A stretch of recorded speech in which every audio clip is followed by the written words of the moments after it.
Mummy papa बहुत तेजी से खराटे मार रहे हैं तो मेरे को नींद नहीं आ रही। हाँ, तुम्हारे पापा खराटे तो बहुत तेज मारते हैं। उनका ना कुछ सोल्यूशन निकालना पड़ेगा। हाँ चलो अभी। मैंने सुना है इससे नाक दबाने से ना खराटे बंद हो जाते हैं।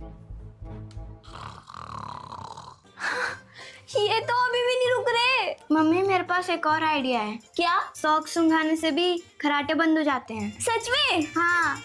ये है वरुण की गंदी सॉक्स।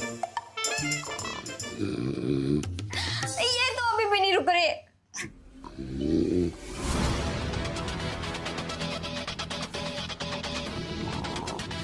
कुछ भी नहीं हो रहा।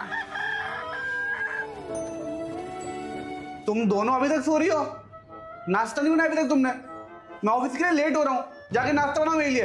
दिन भर सोती रहती हो बस। ऐसे गुस्से में क्यों देख रही हो?